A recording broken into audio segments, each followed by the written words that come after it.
Thailand dan Vietnam adalah rival sejak lama timnas Indonesia di ajang Piala AFF. Federasi AFF meminta jangan sampai terulang kembali sepak bola gajah yang pernah terjadi pada tahun 2022. Hasil investigasi AFF saat itu, dugaan sepak bola gajah Vietnam versus Thailand di Piala AFF U19 2022.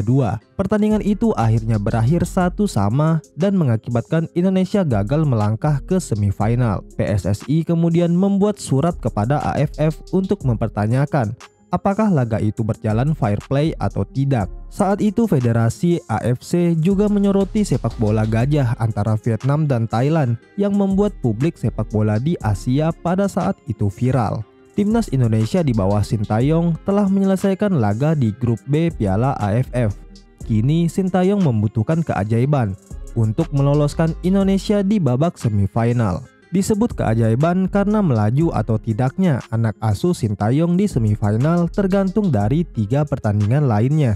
Celakanya ketiganya melibatkan musuh-musuh bebuyutan Indonesia. Artinya saat ini Sintayong hanya bisa menunggu dan berharap timnas Indonesia mendapatkan keajaiban sehingga skenario lolos ke semifinal tetap ada. Dari 2 laga yang dipimpin Sintayong di grup B, timnas Indonesia mendapatkan 3 poin dan menduduki posisi runner up. Namun, Timor Leste bisa saja mengungguli jika berhasil mengalahkan Malaysia. Skema pertama keajaiban Sintayong meloloskan timnas Indonesia di semifinal adalah Timor Leste tak mengalahkan Malaysia. Berharap Malaysia menang di laga tersebut sejatinya bisa disebut memalukan karena Harimau Malaya adalah salah satu musuh bebuyutan timnas. Skema kedua untuk Sintayong adalah berharap musuh bebuyutan lainnya yakni Thailand tidak kalah dari Kamboja. Skema ketiga adalah Vietnam tidak kalah dari Filipina. Tambahan 3 poin untuk Filipina, Kamboja, Timor Leste akan mengancam posisi anak asuh Sintayong sebagai runner-up terbaik. Timnas Indonesia di bawah Sintayong dipastikan gagal meraih juara grup. Padahal hanya 3 juara grup plus runner-up terbaik yang akan lolos ke babak semifinal. Selain berharap 3 musuh Indonesia tersebut menang, Sintayong juga harus mewaspadai main mata antara ke-6 negara tersebut. Jika salah satu di antara mereka main mata, maka bisa jadi harapan Sintayong dan timnas Indonesia untuk lolos melalui jalur runner-up terbaik akan sirna. Meski demikian, ada juga supporter Indonesia yang justru berharap timnas tidak lolos ke babak berikutnya. Toh pasukan Sintayong hanya menjadikan Piala AFF sebagai ajang pemanasan. Pelatih Sintayong selanjutnya diminta lebih fokus untuk mempersiapkan kualifikasi Piala Asia U23 yang dinilai lebih bergengsi. Di ajang ini Indonesia akan bertemu dengan Turkmenistan dan Cina Taipei. Penampilan dari skuad Garuda Muda masih jauh dari kata memuaskan. Timnas masih sering menyia-nyiakan banyak peluang pada laga terakhir melawan Timor Leste. Hal itulah yang membuat Garuda Muda hanya bisa menang tipis.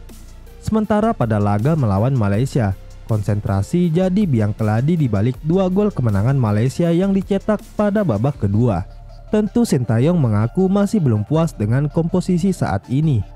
Pelatih asal Korsel tersebut memuji para pemain yang sebelumnya sudah berpengalaman. Namun hal itu tak berlaku untuk para pemain lainnya yang baru bergabung dengan skuad timnas Indonesia untuk turnamen Piala AFF ini. Para pemain yang lebih tua, Anda tahu mereka melakukan yang terbaik, ungkap Sintayong. Dan aku masih mencoba mencari tahu siapa yang akan memiliki usia yang kompetitif lanjutnya. Sintayong masih berusaha keras untuk mendapatkan komposisi terbaik untuk timnas U23 ini. Hal ini karena timnas Indonesia akan mengincar 1 tiket ke putaran final Piala Asia U23. Sebagai pintu masuk, timnas U23 akan tampil pada babak kualifikasi pada bulan September 2023. Indonesia juga harus menanti hasil laga Vietnam versus Filipina di grup C. Saat ini Vietnam berada di puncak grup C dengan 3 poin. Filipina berada di posisi kedua dengan 1 poin. Grup C hanya diikuti 3 tim, sama seperti grup B. Jika Vietnam menang, maka Indonesia akan lolos ke semifinal. Namun jika Filipina yang menang, peluang kelolosan Indonesia akan ditentukan dengan selisih gol melawan Vietnam. Bagaimana menurut kalian peluang timnas lolos? Tulis di kolom komentar.